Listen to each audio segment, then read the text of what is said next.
Okay. All right, we're good now. I do need somebody to poke this computer over by the big screen just to tell it, okay, I know we're live streamed. Thank you, Joyce. No, I don't want it. It's down here. I know what I'll do. Yeah, there's a way to do this. I only have one working eyeball right now, so. Presenter view? There. Presenter view is what I have. Oh, okay. That was stupid. Okay. I don't want that. Well, Hi, everybody.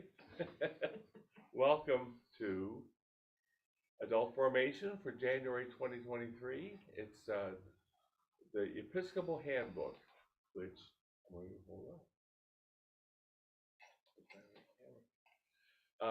I'm David Fletcher. This is Joyce Fletcher, and maybe the rest of us can introduce ourselves to the people who will be watching this maybe 20 years from now. Say, remember when we used to watch 2D videos? They didn't have holograms. So this will be quaint. This would be like, LPs are today. So I'm David Fletcher. Who are you again? I'm Joyce Fletcher. Hi, I'm Marcy Troy. I'm Dan Troy. And I'm Edna Hetherington. And we have Laura. Yeah, I'm Laura Waterman. Yeah. Maybe in the future they can upload this as a hologram. Maybe. But I I didn't don't know know. that was Laura. Hi, Yeah. Laura. Oh, have you not met Laura? Oh, yeah, I you've just met saw Laura, her but you. last week. Yeah, Yeah. yeah. Can't recognize you with their headphones Yeah. on. Yeah. I look different in the box. Most Yeah. people only know me in the box, so.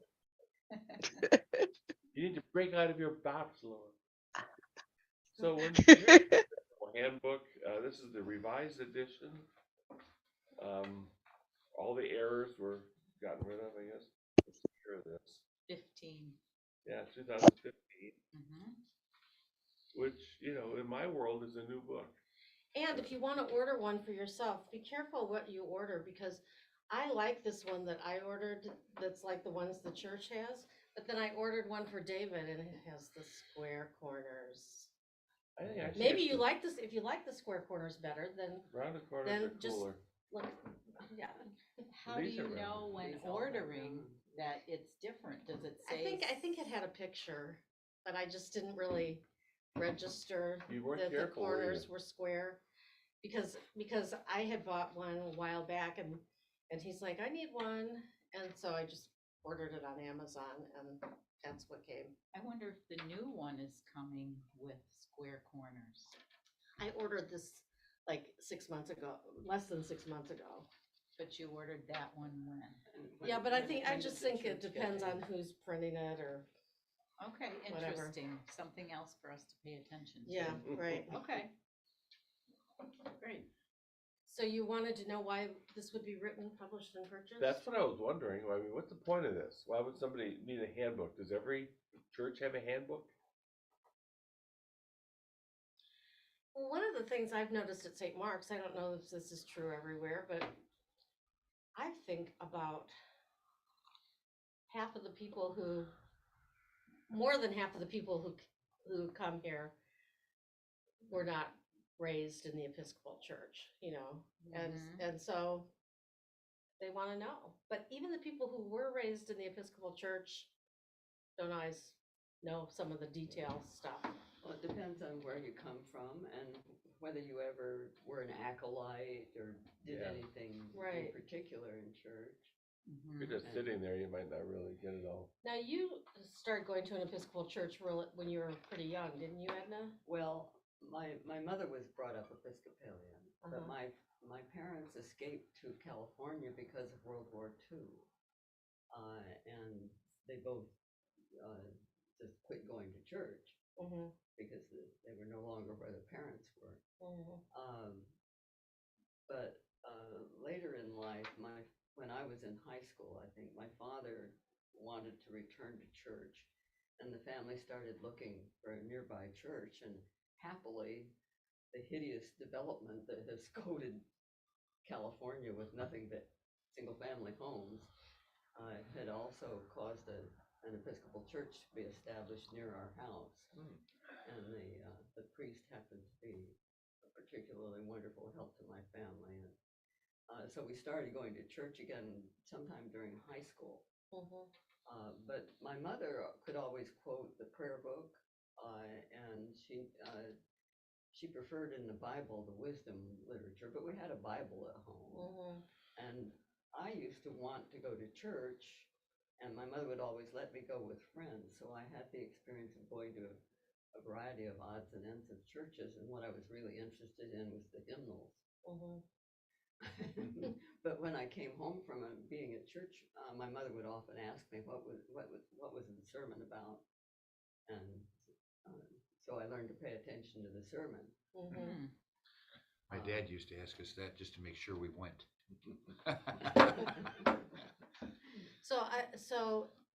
So you started going to the Episcopal Church when you were pretty young. Right. And you've gone from- besides that, Yeah. I was brought up with a general, I don't know,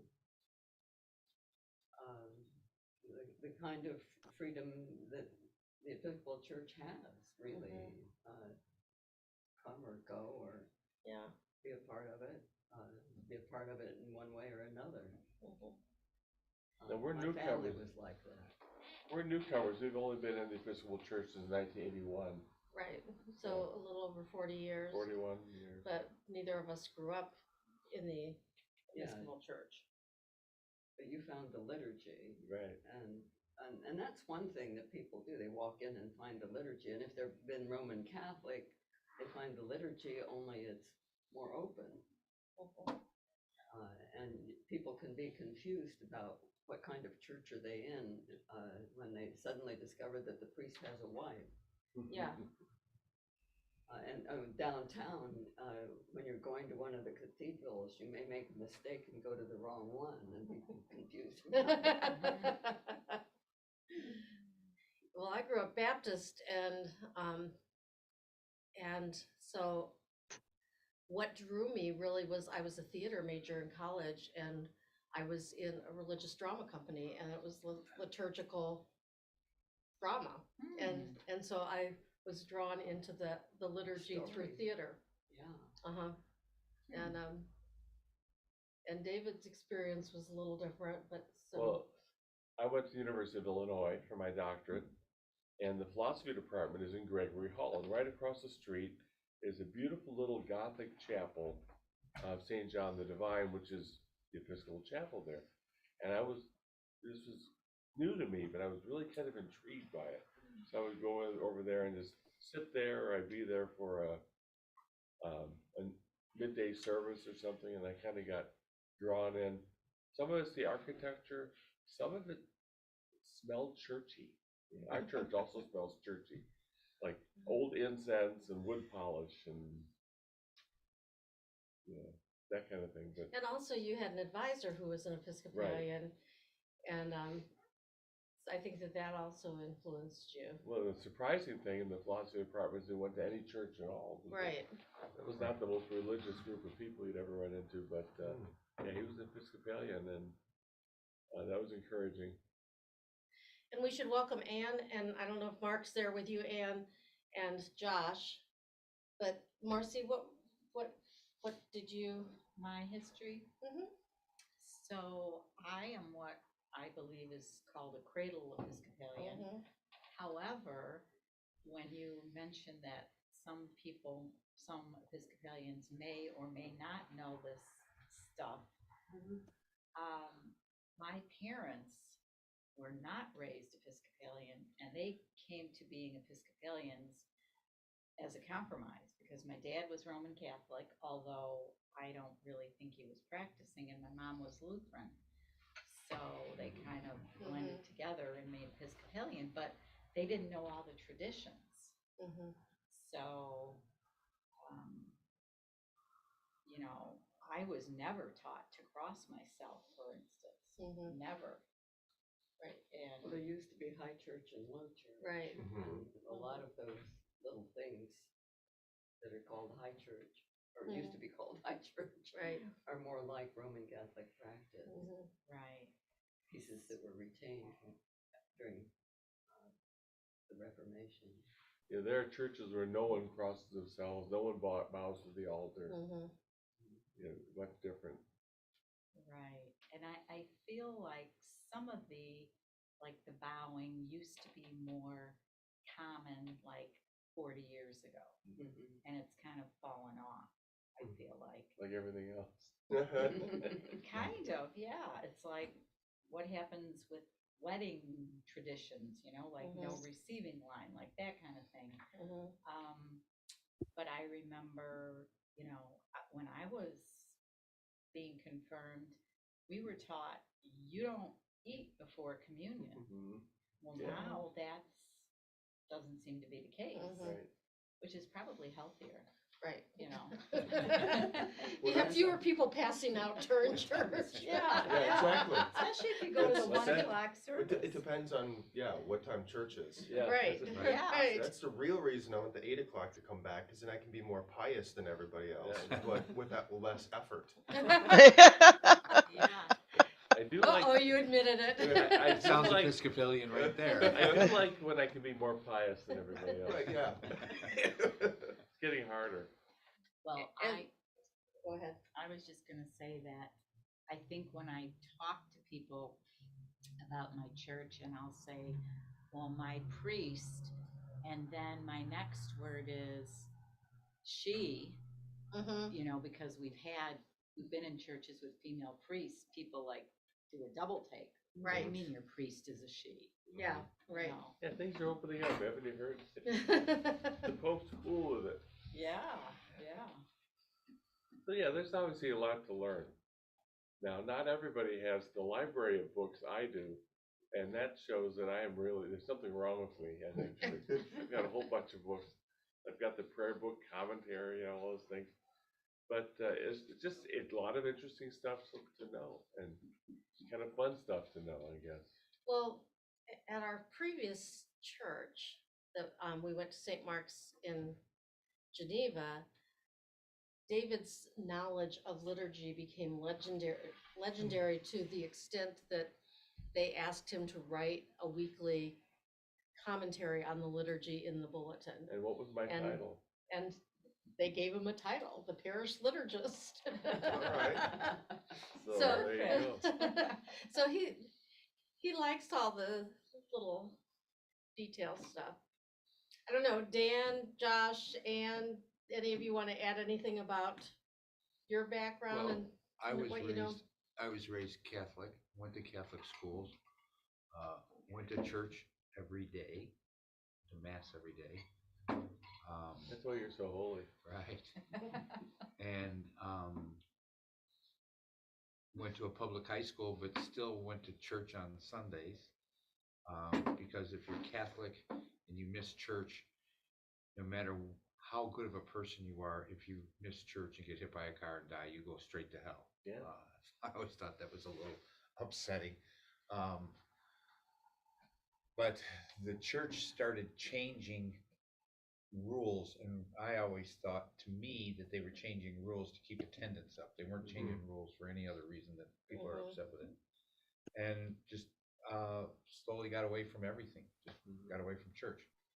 Got married to an Episcopalian in an Episcopal church in the Grange, met that priest, kind of didn't like him, found out later on he was asked to leave anyhow. That happens. But I had children, and Marcy started going to church with the kids, and I stayed home.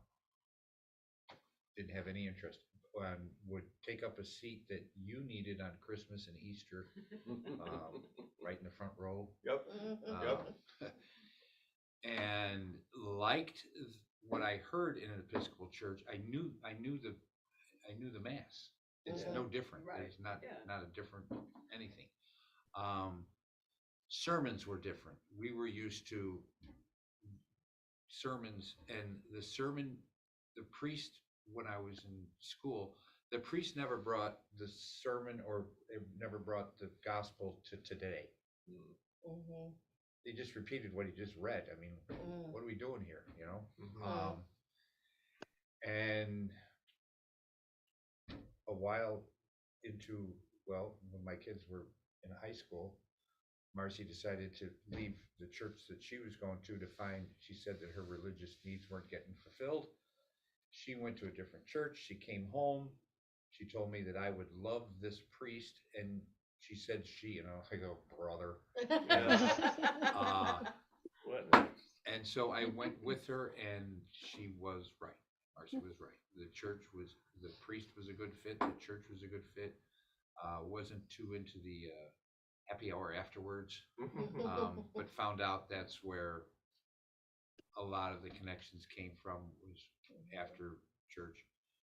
And the sermons were so powerful, they were so good that, on Thursday, following church, you're still remembering what was said, and as a kid growing up, you didn't remember, by the time mass was over. So I liked it. And then the Episcopal Church transferred her and brought in another priest, and that was not a good situation. So we started looking for a church again and bounced around a little bit, and then wound up here. And what got me here was the sermons I could go to a Catholic church and do mass. You could probably go to a lot of churches and get the whole idea of mass, but what about how it connects to your daily life is the difference. And I think that George does a phenomenal job here. And this community is on track. It's aligned with our beliefs.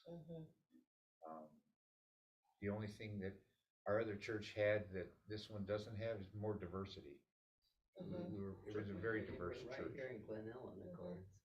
Right, and there's not a lot of diversity in Glen Ellen, so, but, At least what we know, of what we, because we don't even live here. So. right, But we do have the 1 o'clock service.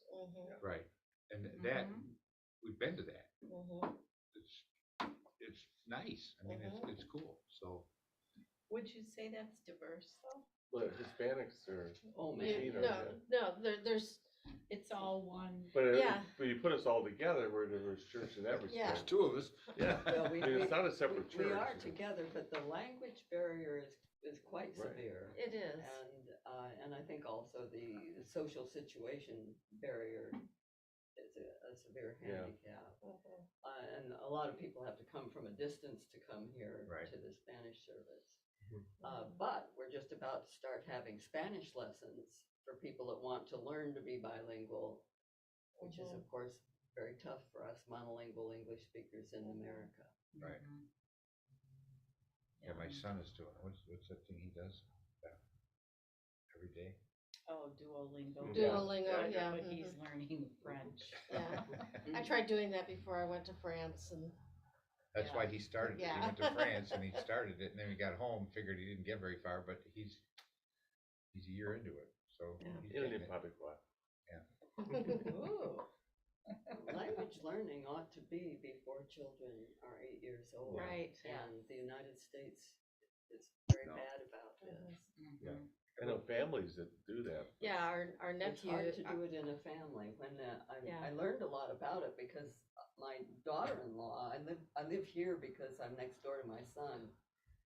My daughter-in-law is a scholar of French literature. She's one of the world's experts on Christine de Pizan. But she never talks about that at home. And she told me about how children resist learning when they're tiny babies. As they're catching on to language, they catch on to what's the dominant language, and they refuse to speak the other languages that are around them if they're just, a few people. They will learn if there's a beloved household member who only speaks Interesting. the other language. And families have some other strategies, like dinner is always in this room, and at dinner in this room, you only speak whatever the other Wow. language is that you want the family to learn, You better get and your then they game keep going. it. But if they even have a little bit, I know it helps, because I had the teeniest bit of Spanish when I was in kindergarten, and I could feel it in my brain being a help later on. I was living in San Diego, so Spanish was around us. Ever notice, But I lost any much ability with it. you notice on the news, like, when a president of a foreign country comes to the United States, they speak English. Yeah. Mhm. Mhm. They often do. The better, if they want anything from us. We're not gonna learn their language. But, you know, I can't picture Joe Biden, you know, Right. going to Poland and speaking Polish, Polish. not at no. all, but and it's amazing. And Yeah. same thing, John Uh, Kerry was bilingual. yes, Mhm. right? When I was working, I was amazed. We had a lot of people from other countries that worked here, Mhm. and their knowledge of geography Mhm. just blew me away. Mhm. And not only of the world, their knowledge of geography of the United States is like, really? You know? There's an interesting concept of when of privilege and dominance being directly correlated with either almost a lack of creativity or just a more ignorance, which is really interesting. Hmm. So all these other country leaders have to learn English because it's the dominant culture form, Right. the communication. So, you know, I kind of bet that a lot, most South, you know, or Asian national leaders probably all speak Chinese to a certain degree because that's kind of, Right. that's commerce, That makes sense. politics. Yeah, it makes a lot of sense. But or geographically, we don't have to know that. If you're in the dominant culture, you don't have to Right. know, you don't need the diversity in order for yourself to like tap into resources. Right.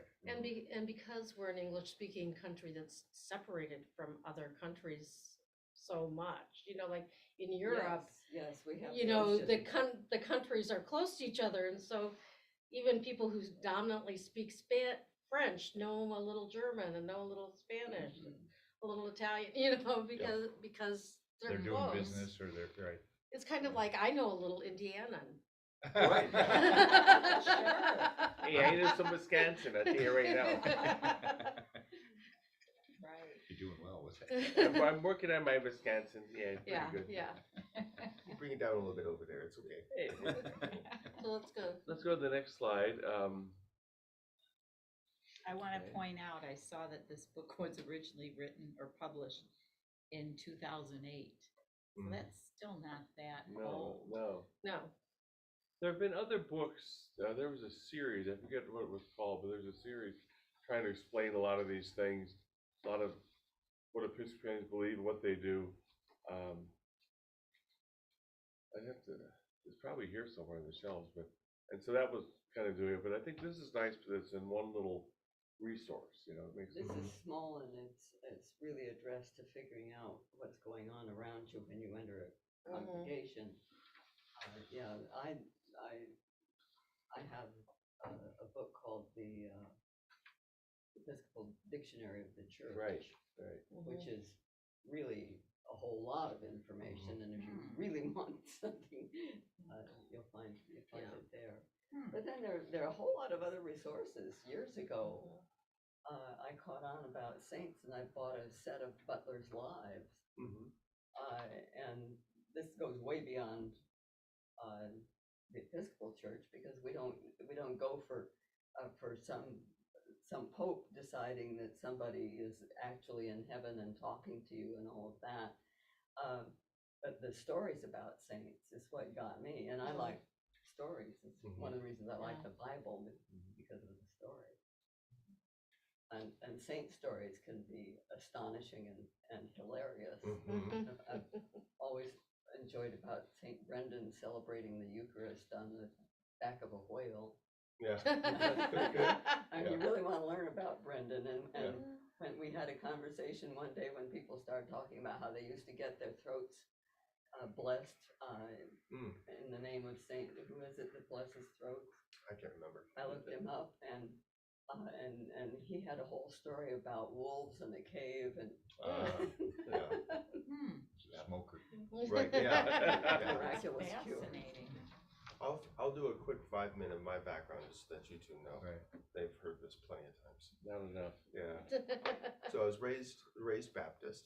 When my mom and dad got together, he was not, non-religious.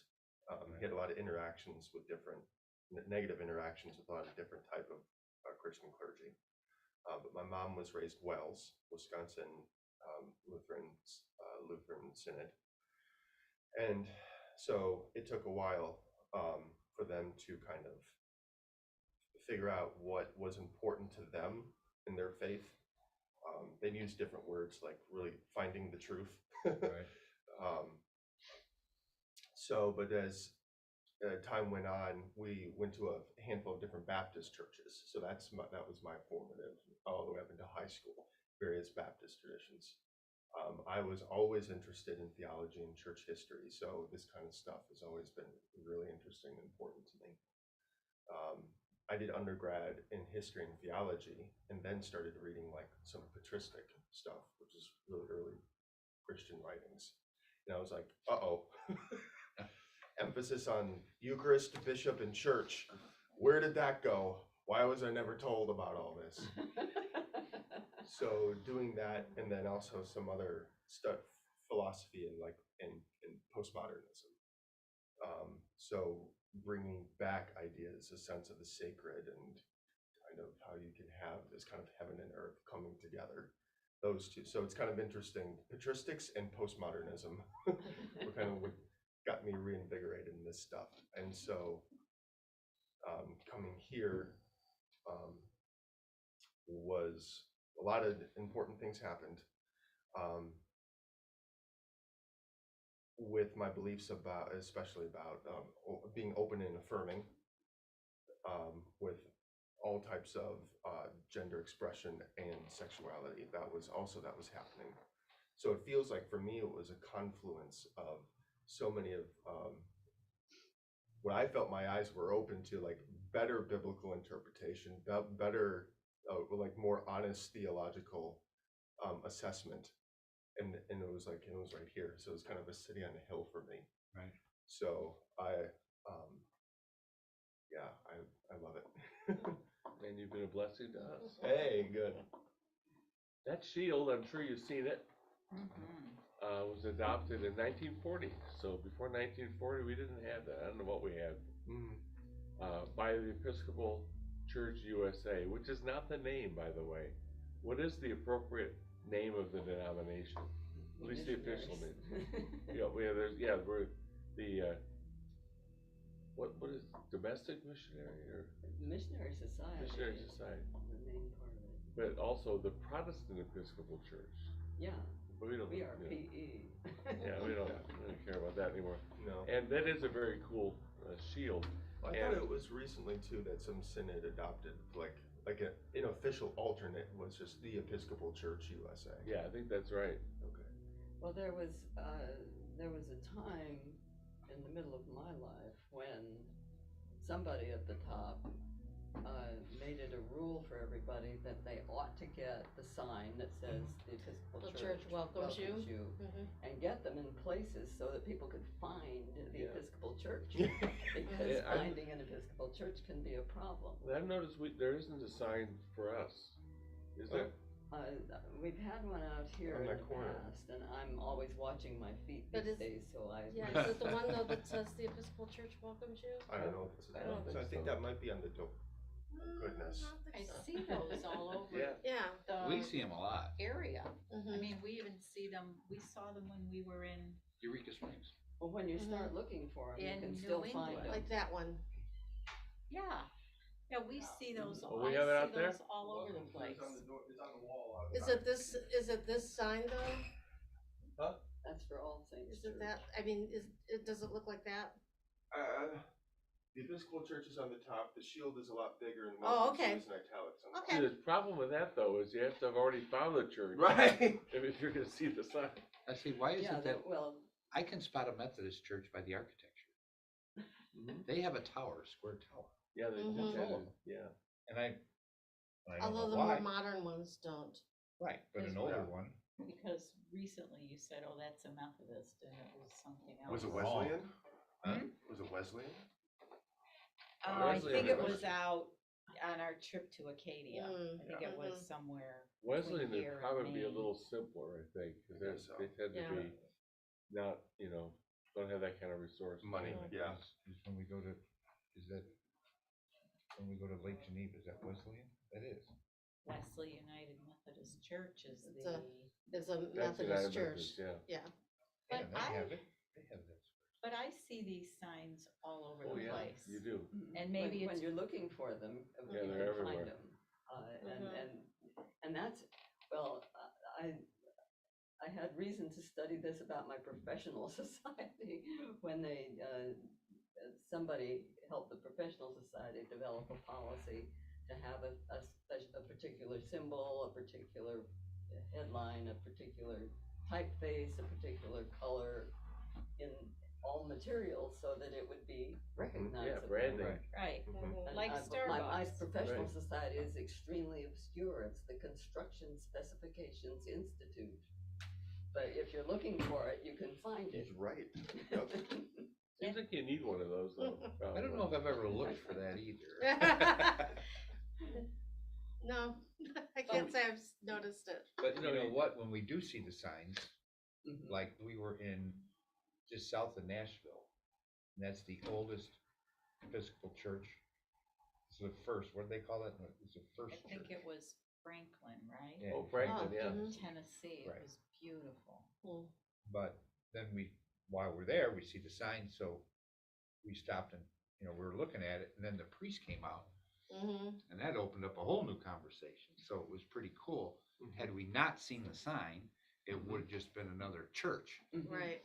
so. Mhm. And the other telling thing is the red door. Yeah, which we don't have here. but- Well, a lot of churches have red Right. doors, actually. A lot, not Episcopal, just a lot of I others. have seen it, like, actually St. Michael's has red doors, But that's Catholic Catholic, Church, right. right? Mhm. Yeah, yeah, it's That's over soft. by you, right? Yep, Uh-huh. real close. But we don't have red doors here. Yeah, I don't know why about that. But I believe in, What color are, they're always Wood. open. There was. yeah, they're always open. Brown wood. So, you know, here it is in some traditional uses. You see the sign. There it is on a tippet. We don't use tippets very often in this parish, but some What's a churches. tippet? Well, Stole. this is more of the low church kind of Episcopalian where they don't wear chasubles and things. They wear this kind of thing. Or any priest might wear this for a funeral or for daily prayer. The tippet's wider and is almost always black. Yeah, I have never So wider seen- than a stole. Right. yeah. Right, okay. If you go to, in a Catholic church, that's at every funeral. Yeah. Mhm. I have never seen a priest, an Episcopal priest wearing that. Well, when Never. we went to St. Mark's in Geneva, and it was, the priest there went through kind of a Conversion. phase. Yeah, he was Where he was really low church. Puritan. Puritan Mm. kind of thing, and wore stuff like that, and he wore the Mhm. little Mhm. preaching tabs, and then he kind of changed and Yeah, became more of a high church. came a little more high church, yeah, but So you see it on things like that, you know, that you can get T-shirts, you can't really see it. Maybe I can reduce this. I think I could reduce it. I think Yeah, it up there. St. Benedict's had the t-shirts. Yeah. that has to be reduced up here. Yeah, you're probably right, I can't do anything about it. Why did church need a logo?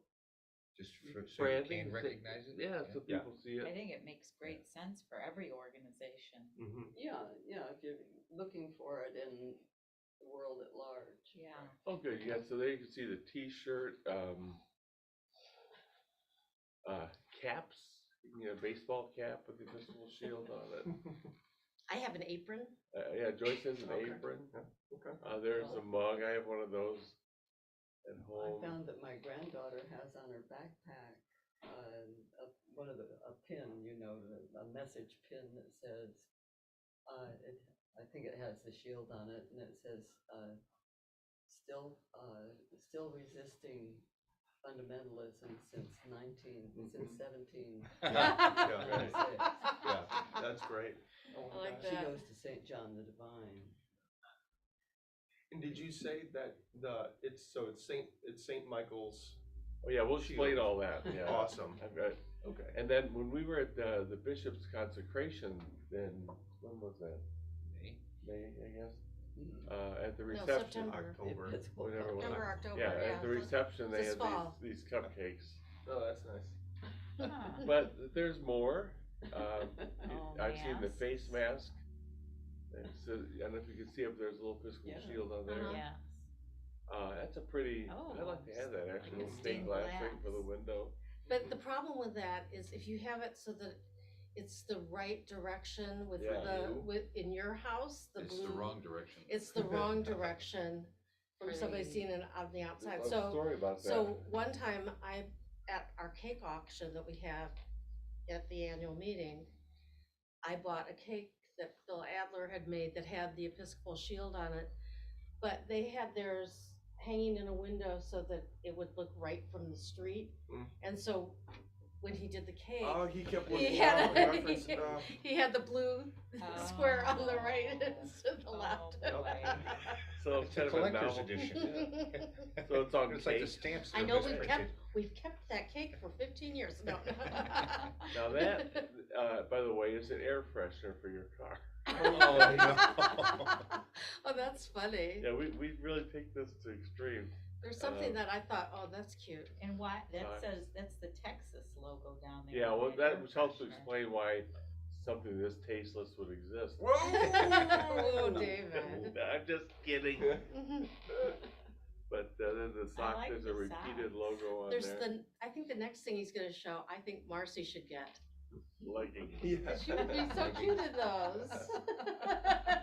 Okay. Well, actually, I'm wearing them right now. Look Right at that. So what do you have? Okay, I have a tie. It's a blue tie with those shields, all over it. Sounds tasteful. It's not bad. Yeah, I wore it to the bishop's thing. I have an apron and I had pot holders, but they kind of wore out. Mm. Trisha Bennett's mother had made them. I have nothing. All right. Yep. And I've got a pin with the shield and says acolyte under it, and on one of my jackets where I've got a bunch of pins on it, I have that on that one. Kind of like your brag jacket. Yeah. Brag vest. Boys, It makes me think that I've also met other women like me who do not wear their jewelry that has a cross Mhm. Mhm. because people interpret it as meaning that you're Roman Catholic or a fundamentalist. Mm. They don't know it, and Mhm. this is one of the Mhm. this is one of the reasons I'm really interested in a lot of these projects is that we've got to get a message out to the United States that most of us are not fundamentalist Christian nationalists waving a bloody Right. sword and Right. claiming I know, that we need to have a real. And people I always- just read an article yesterday that talked about the white Christian nationalists as though all Christians fit Fall in that into that? category. And I'm Christians like- think this. Christians, Mhm. Yeah, you don't have like, any idea what. yeah. I never thought about that, Mm. that was a overarching Mm. assumption that people would make if you wear a People, cross. all the people around you that don't know about Mhm. any mainline church, and there are a lot of A lot more, there's more daily. they think that it's what they hear on whatever. Right. And all they've heard for quite a lot of years now is really wild. Yeah. Yes. Ah, Well, interesting. we gotta get a message out Mhm. somehow, because Yes, we that have to. I mean, we left our last church, it was down to 9 people on a Sunday, Mhm. Really? not Mhm. including the priest on the altar. Well, I Mhm. think But all All churches are churches. shrinking. Yeah, Yes. And, Well, the Yeah. pandemic did not help that. no. Mm. and Because we- people got out of habits. When I was on the vestry there and we were talking about how can we get this back, how do you build a congregation? Mhm, Everybody knows how you lose one, right? Mhm. How do you get it back? mhm. And Well, we you have started a looking around and preschool. found out that yes, it was preschool, but it was that every church, even the big box churches, in our time going to that church, and we'd have to drive by a big box church Yellow that just Church? opened. Oh, no. No, there's one, it's called the Victory Church, it's Oh, in okay. Bolingbrook, and Okay. it's in what used to be a handy Andy hardware store, and it's huge. Mhm. I mean, they the building even is have huge. a police directing traffic to get in, you know? And overnight, this place went from nothing to Mhm. packed. And it was Mhm. like, what happened? What did they do? What, Mhm. you know, what are we missing here? Yeah. And it was the way that they delivered the message, Mm. Sure. you know? Yeah. I'm always it's- nervous about that because it could be a blend of Absolutely. prosperity gospel kind of stuff, Right. or Mhm. kind of such so basic that there's no Right. that can't last. Well, Or if you're playing on the fears about, did you come from a church that now is open to gays? No, Yes. that's not Right. biblical. yeah. Like, Yeah. so I'm always nervous about seeing those explosions about how, But- yeah, how did they do that? And Well, they're not sustaining either. Yeah. They're all off after the Yeah. pandemic. They're all off 50%. Look at the one up at Schaumburg that's just gone Well, through. But All they, sorts and they of went changes. through, They yeah, were the original mega church. Right. yeah, And they did a lot of good things. Then all of a sudden, everything came unraveled. So, right. Mhm. but when churches start getting smaller and smaller and smaller, what are you going to They do? get too Yeah. tiny. You know, Yeah. and there's mortgages to be paid. There's Mhm. priests Right. to be paid. There's taxes to be paid. And then, you know, I think that even our church, we have almost the opposite problem. We have a lot of programs and we have a pretty good amount of people, although it has gone down after the pandemic, I think. But we don't have the money to support more than one priest, Right. and that limits what we can do. It's not You know, sustainable. Right. Because when we had, you know, during the time that we had some associate priests, those were largely because of grants that we had. Yeah, You know. Lily grants. Yeah, and so, but I feel like it's a lot for George, you Right. know. Mhm. Our priest, when You the didn't tell pandemic this hit, part. we started going to a church in Texas Sure. on Zoom. Oh, did you? We 2 so- years. There was Really? a couple that had just joined our church in Bolingbrook, and when the pandemic hit, this person mentioned that their old church in Texas, this woman was phenomenal. What church was that? St. Philip's, And From Hearn, Texas, and Okay. she a was town of like interesting 800 people. About because she was a English professor at where? Texas A&M. Right. And she had a part-time job with a group called Iona. Oh, yeah. And her husband, who is fabulous, He was a professor, too. also teaches at Texas A&M.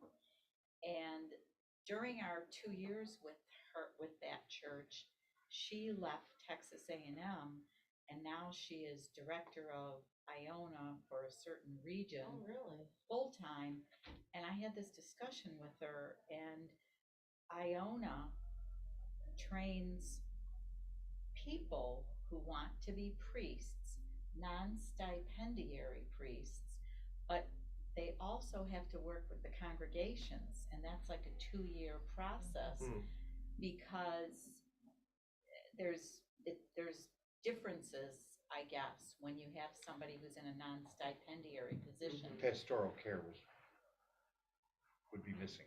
And they had a deacon who would do the pastoral care. What percentage of the Episcopal priests would you guess are non-stipendiary in the United States? You have a statistic on that? From Nandra, I do, and she was our priest in St. Philip's. Anybody want to take a guess? I'm thinking it's low, but I'm probably wrong. 30%. Really? And when she said that, it just They're blew my retired mind. people then. When Well, and or they're deacons- professionals, like she was probably 40-ish. Have another job, yeah. Mhm. And No, another, And well, Oh, when but we she had does the have a election job. for bishop here, the priest at St. Thomas is an MD, Mhm. and he advocates that. Right. She's 50. This is in the She's description. It says training bivocational priests, deacons, and lay leaders. right. The description for Iona. Mhm. Yeah. Yep. Yeah. Yeah, And training the baptized for leadership. But I wonder if that includes deacons, the 30%.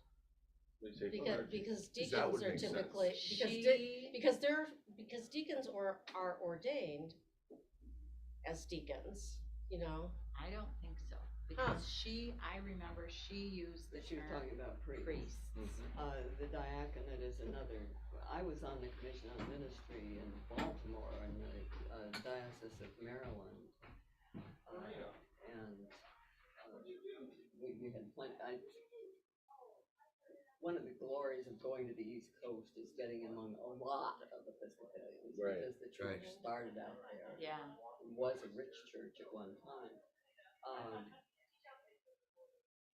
And you'd have big discussions with people who were sure that what they wanted was to be a deacon, to make sure that they weren't just being a deacon because they thought they couldn't make it to be a priest.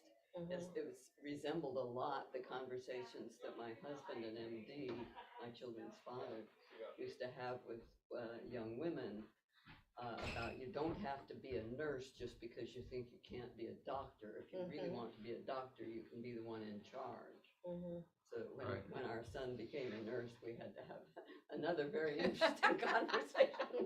This, But he knew what he was doing.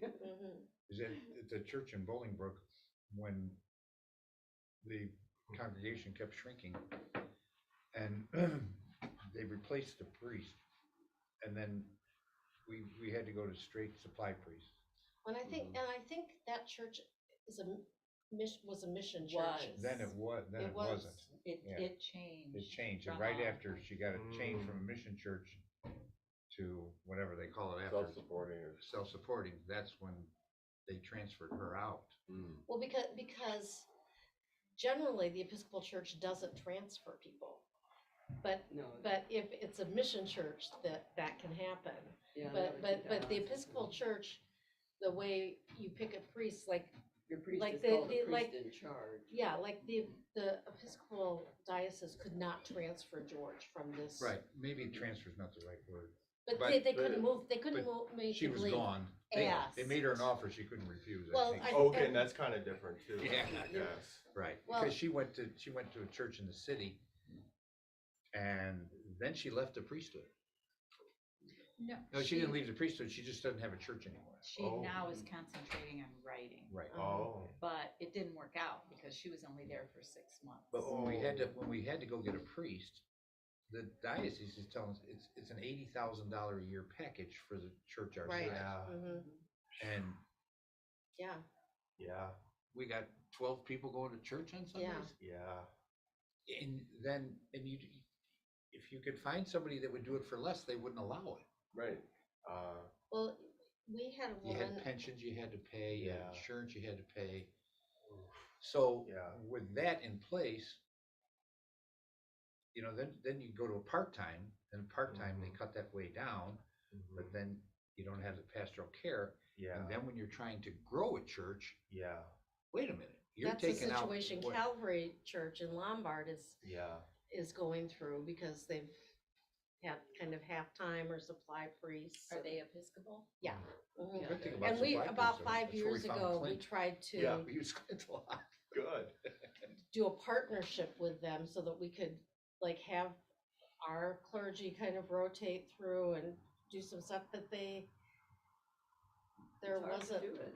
what? It's hard to do it. It's hard to do, and the person that they ended up hiring as their priest, who was part-time, didn't want to be part of that, so it just didn't happen, but we used to have here, unfortunately, she passed away, Catherine Phillips, who was a I know priest. that name. She was a priest Yeah. at Saint Saint Benedict. Benedict, Yeah. a number of years ago. Hey, Joe. Before Heidi. Yeah, Yes, uh-huh. yes. And We didn't know her. but No, I we know, heard because- the because- name. yeah, because she had been here for like 15 years. Hmm. Yeah, she was highly spoken. Mhm. yeah, I know she had been at that church. Then she went and got a degree in counseling and did more spiritual direction and counseling. Hmm. But so we're almost out of time, and we really haven't gotten into any of this. So Yeah, we haven't And used that's a our good part. handbook, Right, yeah. My suggestion would be that you each take one of these home, because these are from our library. And so as long as you return them, they're part of our working library.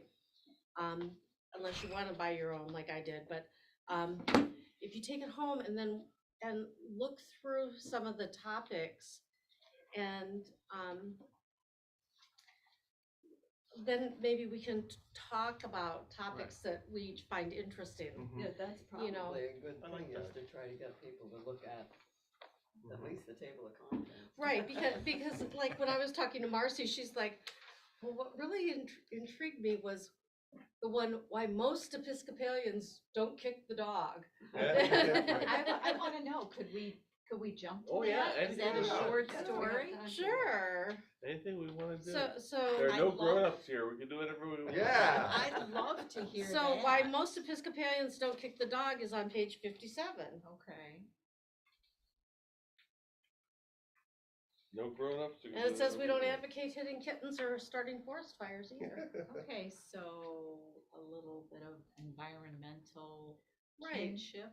And I think, this talks about how Episcopalians have cared for all of God's creation and our St. Francis Day celebration of Yeah. blessing the animals. Oh, yeah, that and makes sense. There's a yeah. fiscal network for animal welfare. Well, it was the first church I ever went to where they blessed the animals and Yeah. people would bring their dogs. Right. But to be fair, Father's shop rolled over in the grave. having gone to an Episcopal church since I was forever, Join us next we week, never you had guys. that blessing of the animals. Well, I'm talking to Teresa and Dan. I know you will, Lindsay. Dan might next week, I'm out of town. Oh. We'll get there. We'll get there. Because she's out of town. Right, yeah. I didn't know there was an Episcopal Ecological Network. I didn't either, The I group did know that, but Advocates for the protection of the environment. That's right up your alley. Yep. Yep. is there anything specifically about kicking dogs? Yeah, I Yeah, don't. just I- take, I- just be kind. I I don't think it's see just that. the Animal I welfare. think it really has to do with, Well, that's it's a fair. catchy title for saying Yeah. Mhm. that we care about Everything in God's creation creation. and about all of the beings. Yeah. Which is not what I was raised with. I was raised that there are human beings and God and just other stuff. Right, and you You know. use it, and you suck it for all it's worth, Right. and it's gonna burn anyway when Right, Jesus exactly. comes back. Right, Wow. yeah, Oh, yeah. yeah. That's And it's right. okay to Pretty- kick dogs? Pretty much. If they're getting in your way. Yeah, they're in the way of prophets. Right, yeah, or that. God Yeah. did not care about animals, he doesn't care about Yeah. nature, he cares about souls. Right, yeah. That's not, Yeah. so you can see that this is really a distinct alternative to that kind of thinking. Yeah. See, I could like send this, take a picture of this and send this to my son, and his antenna would go up like, whoa, it would appeal to him, Mhm. whereas, Patrick? yeah, he doesn't, I don't know what you'd call his religious, Right now, he's kind of, Affiliation. I don't know, he's kind of, Mhm. One of the features of US Agnostic. life is that we don't have to have Right. a religion. Right. We Right. can be free from it. right, And people that have had a bad experience with it, like being told they're going to hell and Yeah. fearful and all of that, don't get hit by a are car. really glad to be free of That's religion. just right, yeah, there's a lot, yeah. a lot of Unless you that wanna run going for on. president, then you have to be in some church, it Well, looks like. one of the chapters I like the title of is Why Are Episcopalians So Wishy-Washy? what page are you on? And that's on page 70. 70. And I 'Cause think we're clean? partly I like it because a coworker of mine once accused me of being wishy-washy. But I think that Did you see this? The bland The leading the lead- bland.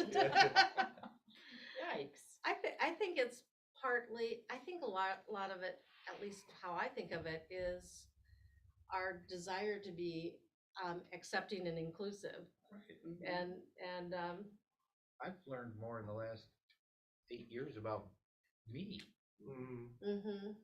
through the church. This discussion is not happening, was not happening when I was going to church, a Catholic church. Mhm. I mean, nothing like this discussion. Mhm. And I wouldn't say Episcopalians are wishy-washy, but they are open to Mhm. learning. Mhm. And if they think wishy-washy is I'm stubborn today and I'm not stubborn tomorrow, I'll take it. Yeah. You know? Yeah. It all I depends- think it's saying we're not Episcopalians don't tend to be dogmatic, Right. and See, it all depends on what the issue is, and one of the I think the Archdiocese of Sydney in Australia, they want to just have any old layperson get up and celebrate communion. Yeah. And that ain't never gonna fly in the Episcopal Church. No. It does not fly in the Well, you have to communion. know how to do it. Yeah. Well, it says it isn't about being wishy-washy in one's own mind, but respecting the minds of others Right. and Mhm. agreeing to disagree. Yeah, that's Right. exactly right. I think it's more also intellectually honest because there have been so many doctrines that have been accepted as legitimate through Christian history. And also, it would be silly to say, well, this is the one way to think about it the whole way through. And also, it tries to elevate the doctrine into dogma, which is the typical kind of Roman Catholic equal and opposite problem that I have with evangelical fundamentalism, which is trying to put a certain body or a certain type of interpretation as the ultimate one. I'm like, you can't do that, because when you talk about philosophy, what words and concepts means, what translations mean, and then you're trying to say you somehow know the exact mind of the divine. It's like, Yeah. what kind of hubris The is keys that? to heaven, the Right. keys to Yeah. heaven. Right. And on that hubristic note, I'm gonna have to take us out. I'm Thank so you. sorry. I have to, Thanks, but everybody. thank you guys.